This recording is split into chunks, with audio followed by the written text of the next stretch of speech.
Јас сум имал неколку средби со мојата душа, но една од нив имаше посебно значење и делуваше просветлувачки на мене за многу духовни прашања.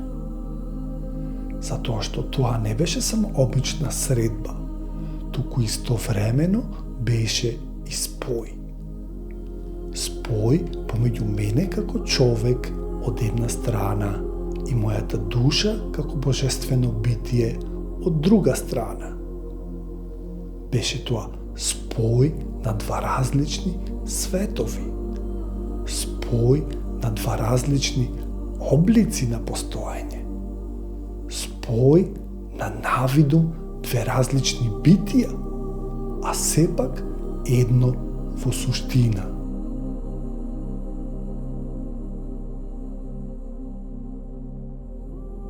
Овој чин има неописливо значење во постоењето, затоа што се случува многу ретко и представува една врста на божествена алхемија.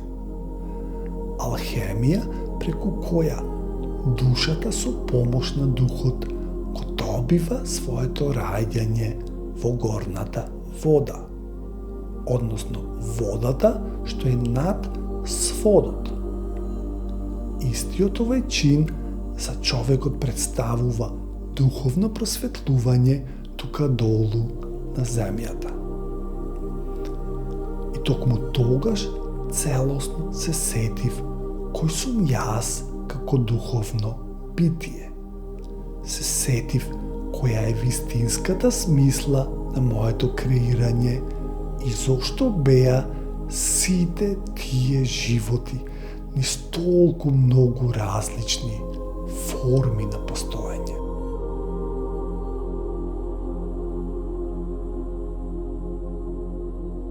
Постојат повеќе причини и сега ќе ви набројам неколку од нив. За да знаеме како изгледа величествената средба на човекот со сопствената душа.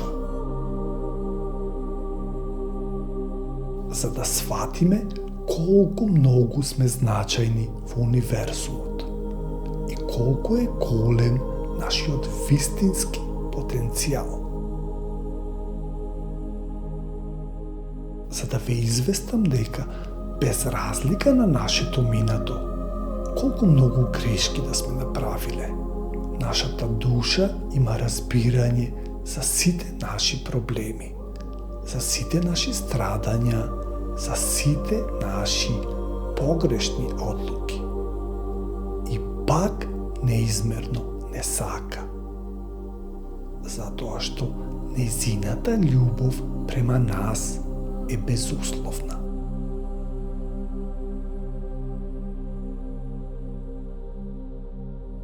Полека стигнуваме до завршетокот на овој серијал од 6 видеа што го имав замислено како отворање за енергиите на душата.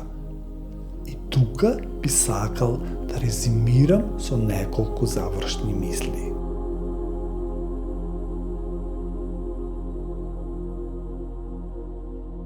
Што и да правиш во животот, колку многу и да бегаш, колку многу и да луташ, на крај повторно се враќаш кон својата душа, затоа што немаш друг дом. Бидејќи со доаѓањето во ова физичка димензија ја забораваме нашата душа, јас сакам да ве потсетам дека не сме овде сами и не сме туку така фрлени на буниште.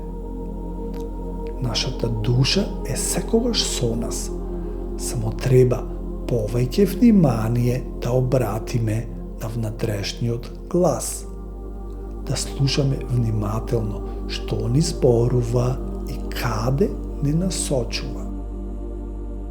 Нашата душа е со нас од почетокот на времето и нестрпливо чека да ја завршиме својата духовна еволуција, за да можеме повторно да бидеме заедно.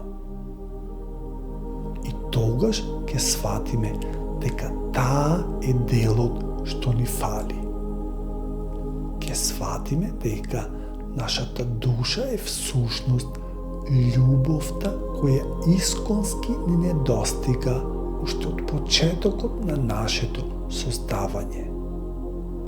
Љубов која сме ја барале насекаде во надворешниот свет, а таа цело време била тука, внатре во нас.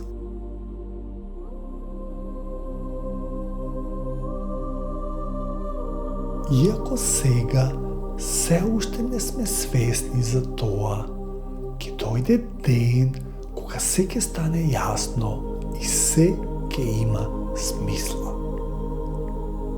И во истиот тој ден се ќе биде заборавено. Сета наша тага, сета наша болка, сето наше страдање.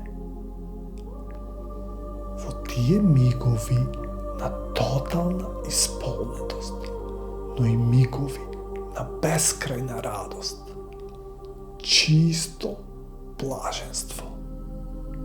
Единствените зборови што воопшто ќе можеме да ги изговориме ќе бидат: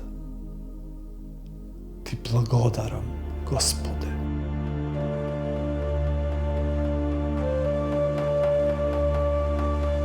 Ти благодарам, Господе, за сите моменти што ми даде прилика да ги искусам. Ти благодарам, Господе, што секогаш беше со мене, дури и тогаш кога мислев дека не си. Ти благодарам, Господе, што ми помогна да ја спознам вистината. Ти благодарам, Господе, и целосно се предавам на волјата Твоја.